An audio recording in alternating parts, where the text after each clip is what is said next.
Hi, I'm Stephanie Tsai in the Toyota Solutions studio, and I'm so pleased to be joined now by Gretchen Carlson, who is a television journalist. And by now, I think a lot of people know your story. We don't have to go through it, but I do want to know how much your life has changed since you came out with the allegations of sexual harassment against Roger Ailes, who, frankly, for all of us in the business know, is one of the most powerful men in the television news industry. Well, my life has worked in mysterious ways throughout my life with a lot of different changes, and now this has become my latest mission to tackle. And I've heard from thousands of women who have shared similar stories with me. Unfortunately, in 2017, we still live in a culture and society where sexual harassment is pervasive, and I'm working to try and change that in a variety of different ways. You are. You have taken on this new mission, and I want to talk about that, but I want to also get to the heart of the process that you had to go through inside your head and inside your heart when you decided to come out with this, because it must have taken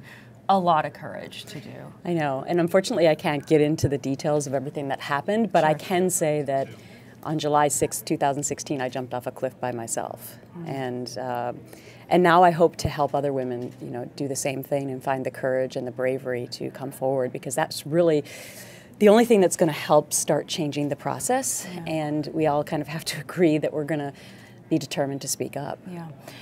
So talk about that work and what specifically you've been doing either to make these types of incidents happen less in the workplace, or to equip women with the sense that they can speak up without retribution, without harm to their careers. So my employment lawyers would say first and foremost that you should consult an attorney before you even go to HR, because HR is maybe not the right place to even report these kinds of things. So I'm working on putting together a book of women's stories and also a playbook to help women who may be navigating the waters of this in the workplace so that they know what to do. But one of the other things we're going to explore is there a better way for women to be able to report this? For example, should they be able to go to an independent outlet and not within the company? Because oftentimes the tone of the company is set from the top, and the perpetrator could be the person at the top. So going to HR would not be a safe environment. So I'm exploring all of that and putting together this book that will be out in the fall. That's really exciting. I'm also doing a lot of advocacy work, and one of the big things that we need to try and change is laws and contracts for people. If you sign an employment contract, many times there's an arbitration clause in that. And that means that you're going to solve all your work disputes in private. People don't know that, but arbitration is a secret proceeding. And so what ends up happening is that you may actually get to arbitration. Only 20% of the time does an employee win, actually. But the point is that the perpetrator stays employed and you have to leave the company. And so you're really not changing the culture within. And these forced arbitration clauses have really become a part of every talent contract. Well, not only that, but contracts that we sign every day for signing up for phones or to sign up to watch a movie, people don't pay any attention to that. And even an employment contract, when you start a new job, you don't say to yourself, wow, I think I'm going to get into a dispute. You're just happy to have a paycheck, right? And sometimes you feel like you have to sign the contract because you need the job. I was just gonna, what's your leverage there? Yeah, even if you say, hey, I don't want to sign it with this clause, and they'll be like, okay, well, we'll find somebody else for the job. Right, exactly. So we really have to be more advocates to our members of Congress to try and make sure that we can get some of these bills that are being reintroduced right now changed and passed. What is it like to be the story rather than to cover this story? Well, I'm actually a shy person deep down. I'm a Gemini. I choose to be a Gemini, I should say. I'm on the cusp. But Geminis have two sides to their personality, and so my TV side and my performance side from being a violinist and a musician was my extroverted side, but from spending all that time doing one single thing, I have a very much of an inside personality too, so and I'm not one to love the notoriety. Right, and it's so different to be sort of the one not asking the questions. I always find I'm really uncomfortable answering questions, especially personal ones. Right.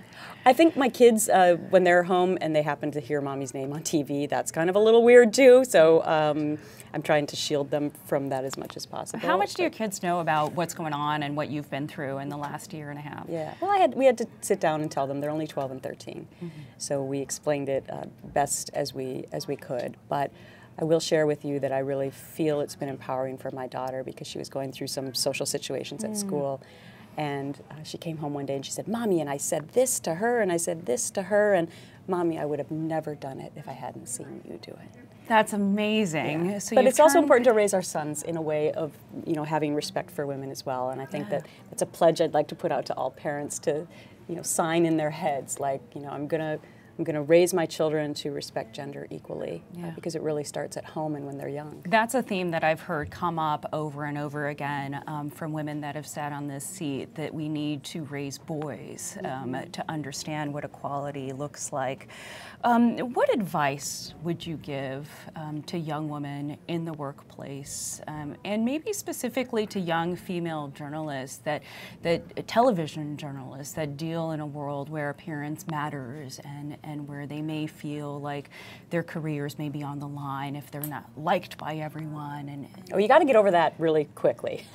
the whole liked thing. I mean, I think women by nature are pleasers, and gosh, if I could just try to, I mean, I'm to blame too, but well, I don't think that's all bad though. I mean, because don't you sort of build bridges when you're able to mediate situations? Yes. I mean, I'm not telling women not to be feminine, but I think that we have to stop being concerned as much about what other people think about us, and that we're going to ruffle the feathers, because especially with this issue, you're labeled a troublemaker. And the only way that we're going to be able to make some progress on it is if we agree all together that we're going to stand up and speak out. Because what's happening still currently today is that one person might do it, but then maybe they're forced to leave the company, right? Yeah. And then nobody else did it, and so nothing gets changed. I mean, I feel like since you came out, so many other women have.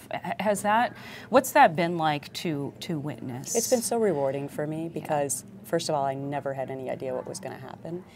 And it's been rewarding and also sad to me. I've heard from thousands of them from all different occupations, and they all have a story. And the sad part for me is, why do all these women still have a story in 2017? Right. I mean, it's pervasive. So I plan to work hard to try and change that. You also hope that, as I have interviewed so many female leaders and innovators here, that there are just more women sort of at the top of companies that can really build cultures of equality. I hope so, and I'd really like to make sure that I say that we also need men to help us in this process. Absolutely. Because men, for the most part, still are leading most of the Fortune 500 companies. Yes. And so we need to have them be on our side. It shouldn't just be for women to try and change.